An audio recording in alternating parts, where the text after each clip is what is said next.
बिस्मिल्लाहिर्रहमानिर्रहीम। अस्सलाम वालेकुम my dear viewers and my dear students. आप मेरा यूट्यूब चैनल 786 इंग्लिश पॉइंट देख रहे हैं। मैं मोहम्मद शफीक। आज की वीडियो में सबसे पहले मैं आपसे ये रिक्वेस्ट करूंगा कि आप मेरा चैनल सब्सक्राइब करें विद बेल आइकॉन। उसको कोशिश करें कि सब्सक्राइब करें, वीडियोस को लाइक शेयर और कमेंट्स जो है वो आपके कमेंट्स मेरे लिए बहुत बड़ा एसेट है, सरमाया है, और मैं उसका आपको शुक्रिया अदा नहीं कर सकता। जितना भी शुक्रिया अदा करूँ वो कम है। एमए इंग्लिश पार्ट 2 का एक ऑप्शनल सब्जेक्ट है लिटरेचर अराउंड द वर्ल्ड। उस सब्जेक्ट का जो सिलेबस है उसमें 2 प्लेस, 2 नॉवेल्स और कुछ पोएम्स हैं। पोएम्स मैंने अपलोड तकरीबन कर दी हैं, आज उसका लास्ट लेक्चर है। उसके बाद उसके जो 2 ड्रामाज और नॉवेल्स हैं उसकी वीडियो इंशाल्लाह ताला आपके लिए अपलोड करूँगा। क्रिटिकल एप्रिसिएशन और समरीज में अपलोड कर रहा हूँ। यही काफ़ी हैं, स्टूडेंट्स इन्हीं को प्रिपेयर करें और अपने एनुअल एग्जामिनेशन की तैयारी इन्हीं से ही वो कोशिश करें। अच्छा, और उसके अलावा ये है कि आज की जो पोएम मैं आपसे शेयर करने लगा हूँ वो शेन्यू एचपी की वो पोएम है और उसका नाम है रेफ्यूजी मदर एंड चाइल्ड। मैं फिर रिपीट कर देता हूँ, महाजर माँ और उसका बच्चा। इस नज़म के अंदर जो शेन्यू एचपी पोएट है उसने एक औरत की जो उसकी गोद में उसका बच्चा है और वो बेचारा मरने के करीब है और अपनी वो एक तस्वीर पेंट कर रही है, और उस पेंट करने वाली तस्वीर को शायर ने हज़रत मरियम अलैहिस्सलाम और हज़रत ईसा अलैहिस्सलाम के साथ तशबीह देने की कोशिश की है। क्या डिटेल डिस्कस करता है, आए अब मैं आपको इसके बारे में वर्ड बाय वर्ड ट्रांसलेशंस करके तो बताता हूँ कि इसमें क्या चीज़ मौजूद है। Let's start. Refugee mother and child Chinua Achebe की पोएम है और उसकी क्रिटिकल एप्रिसिएशन देखते हैं। Chinua Achebe's mother in a refugee camp paints the picture of a mother. Chinua Achebe की माँ महाजर कैंप के अंदर पेंट्स द पिक्चर, वो इस नज़म में एक तस्वीर पेंट करती है of a mother holding her dying son in her hands. एक सॉरी माँ ने अपने मरते हुए बच्चे को हाथ में पकड़ा हुआ है फॉर द लास्ट टाइम और उसका आखिरी वक़्त है। Portraying both the inevitability of death, और उस तस्वीर में ये कासी की गई है 2 चीज़ों की कि मौत नागुज़ीर है and the pain of those, और तकलीफ उनकी whose loved ones have died जिनके प्यारे मर गए हैं।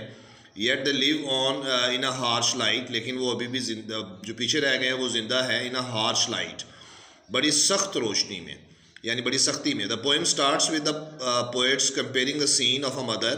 ये नज़म शुरू होती है कि शायर मुआजना करता है एक मंजर का, एक माँ के, holding her son in a refugee camp, महाजरों के कैंप में एक माँ ने बच्चे को पकड़ा हुआ है, with the love and care, बड़ी मोहब्बत और एहतियात के साथ, which is usually depicted in all, जो कि आम तौर पर अक्कासी की गई है in all versions of Mary, हज़रत मरियम को जिस वर्जन किताब में बयान किया गया है। Holding Jesus in her arms, जैसे कि हज़रत मरियम ने अपने बेटे को अपने बाजुओं में पकड़ा हुआ होता है। यानी एक महाजर कैंप के अंदर एक औरत अपने बच्चे को हाथ में पकड़े हुए एक तस्वीर पेंट कर रही है और उस औरत को हज़रत मरियम के साथ कंपेयर किया गया है, जिसमें हज़रत मरियम अपने बेटे जीसस हज़रत ईसा अलैहिस्सलाम को अपने बाजुओं में लिए हुए होती है। ये मेन तस्वीर है इसकी नज़म की। The poet states that none of the reputed depictions of tenderness could even come near the fragility and beauty of this scene of pathos and heartbreak. शायर बयान करता है that none of the reputed depictions, कि जितनी भी मशहूर तस्वीर कशी है, of the tenderness, नाजुकी की, could even come near, नज़दीक भी नहीं आ सकती वो नाजुकी की तस्वीरें, the fragility और नाजुकी, and beauty of this scene, जो नाजुकी और ख़ूबसूरती इस मंज़र में पेश की गई है, और वो नाजुकी किस चीज़ की है, ऑफ पैथोस, गम की, एंड हार्ट ब्रेक, और दिल तोड़ देने के मुतरादिफ है। दिस फोर शेडोज़, ये अक्कासी है that son in her arms is soon going to die, कि बेटा उसके हाथों में माँ के भी मर जाएगा। An idea which is confirm by the 3rd line, और तीसरी लाइन से इस बात को ये बात कन्फर्म होती है, विच सेज, जो ये कहती है line, that after laying her son beneath the earth,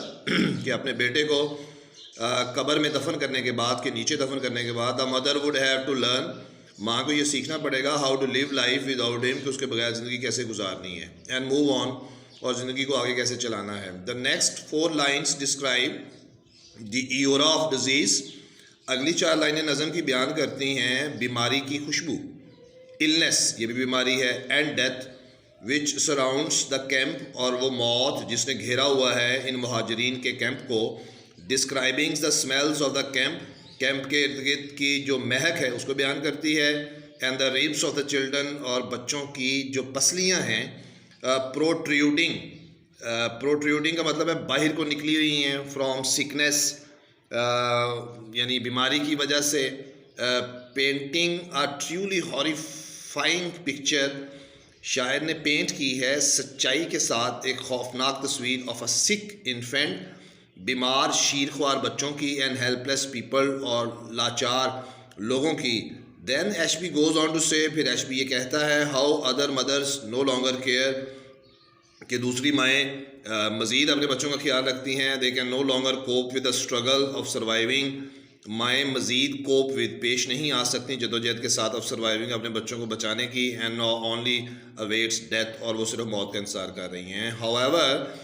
this mother, ये जो माँ कैंप में जिसकी तस्वीर कशी की जा रही है, हु वॉज मैंशन अर्लियर जिसका पहले जिक्र किया गया है नज़म में, does not fall into the same category, ये माँ उस कैटेगरी में नहीं आती। There is a remnant of a smile, remnant mean मुस्कुराहट की खुशबू है, ग्रेसिंग हर लिप्स उस माँ की को दिलकशी दे रही है उसके होंठों को, and she remember her son in all his glory, और वो माँ अपने बेटे को तमाम शान और अजमत के साथ याद करती है, as she holds him for the last time,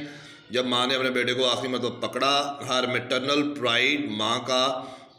जो फ़ख्र था, तकब्बर था, had led her to clean him up, अपने बेटे को साफ़ करने की तरफ ले गया, before lying him to rest, उसको मौत के जगह आराम करने से पहले। And now she takes out a comb, अब माँ कंघी निकालती है, एंड विद सिंगिंग आइज़ और अपनी गाती हुई आँखों के साथ, she arranges her son's hair, वो अपने बेटे के बालों को संवारती है, विच इज़ रस्ट जो कि जंग आलूद हो गए हैं, अ साइन और ये अलामत है, दैट ही सफ़र्स फ्राम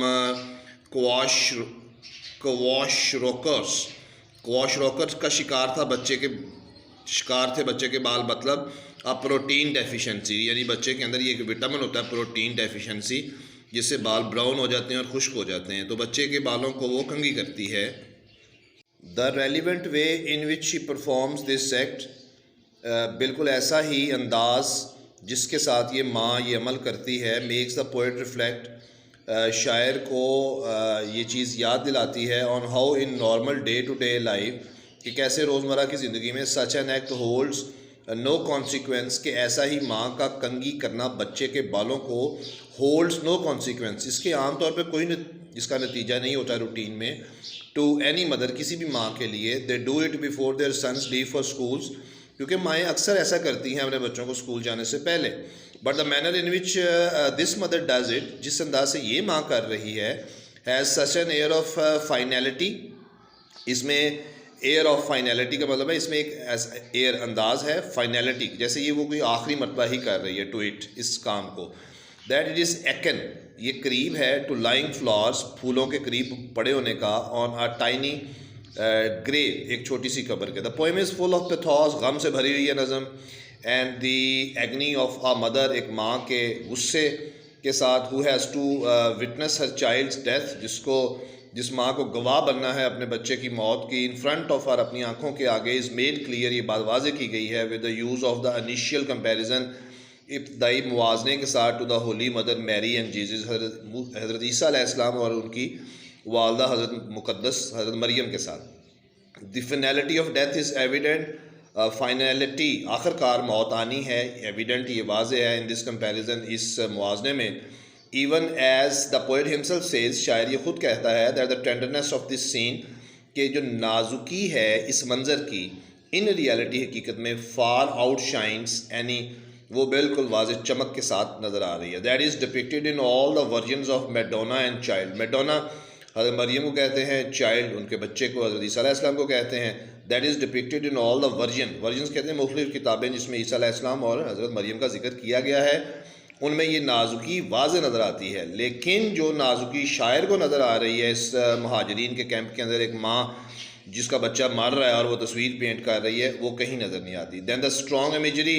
फिर लफ्ज़ों की एक मजबूत तस्वीर शायर ने क्रिएट की है, which is use to describe the setting जो इस नज़म की सेटिंग में बयान की गई है। The refugee camp bringing out the desolation, ये महाजरीन का कैंप ब्रिंग्स आउट, बाहर निकाल के लेके आता है, द डेजुलेशन, तबाही, सराउंडिंग द पोएम, जो इस पूरी नज़म में हमें बिखरी हुई नज़र आती है। Ashby evokes the sense of smell, site and feeling, Shinyuu Achebe ने इवोक्स उभारा है सेंस ऑफ स्मेल, यानी महक की हिस्स को, साइट नज़र की हिस्स को, and feelings to such an extent, और इस हद तक ये चीज़ें महसूस होती हैं that tears springs to the reader's eye, कि पढ़ने वाले की आँखों से भी आंसू गिरते नज़र आते हैं। दी मेटाफेयर, और जो इस्तारा यानी मुवाजना ही, in the mother's humming eyes, माँ की चमकती हुई आंखों में दिखाया गया है, मेक्स वंस सिंपैथाइज, ये पढ़ने वाले को हमदर्दी करने पर मजबूर करता है, विद हर प्लाइट, उस औरत के मामले के साथ जिसका वो शिकार है। No reason is given as to why the people are in a refugee camp, इसकी कोई वजह नहीं बताई गई कि लोग इस महाजरीन के कैंप में क्यों हैं। Perhaps there had been a war, शायद कोई जंग हो रही है, और some sort of natural calamity, या कोई कुदरती आफत आई है। But Achebe has aptly describe, लेकिन शिन्यू एशबी ने बड़े मुनासिब अंदाज में बयान किया है, हाउ सच ड्रास्टिकली, कि किस तरह ख़तरनाक और खौफनाक अंदाज में, द लाइव्स ऑफ दोस्त, कि किस तरह उन लोगों की ज़िंदगियाँ चेंज बदल गई हैं, who are force to leave their homes, जो मजबूर हो गए घरों को छोड़ने को, एंड टेक शेल्टर, और पनाह लेने में, by focusing on one mother, शायद फोकस करता है, तवज्जो लगाता है एक माँ पर, who is holding her dying child, जो कि पकड़े हुए है अपने एक मरते हुए बच्चे को। The poem could also act as a testament, ये नज़म एक ऐसा अमल है एज अ टेस्टामेंट, जैसे टेस्टामेंट कहते हैं बाइबल किताब को, मजहबी किताब को जो अल्लाह की तरफ से आई हुई है, तो वो कहता है ये भी एक जुल्म और एक माँ की बेबसी की बाइबल ही है, टू अ मदर्स लव, माँ से प्यार की। हु नोज़, कौन जानता है, that the child is dead, कि बच्चा तो मर गया है, yet continue to hold him with care and caution, कि माँ ने अभी भी उसको पकड़ा हुआ है एहतियात के साथ, एंड कॉशन भी एहतियात को कहते हैं। She is not yet ready to let go, माँ अभी तैयार नहीं है बच्चे को छोड़ने के लिए, एंड एक्सेप्ट द फैक्ट, और इस हकीकत को मानने में, दैट ही इज़ डेड, कि उसका बच्चा मर गया है। So it's really very sad, इस नज़म को पढ़ा के I am also feeling very sad and dejected. Rest of the assignments of this paper, this optional paper, literature on the words, are available in the playlist of my channel. Students can get from there. Thank you very much. See you next time in next video. Bye bye.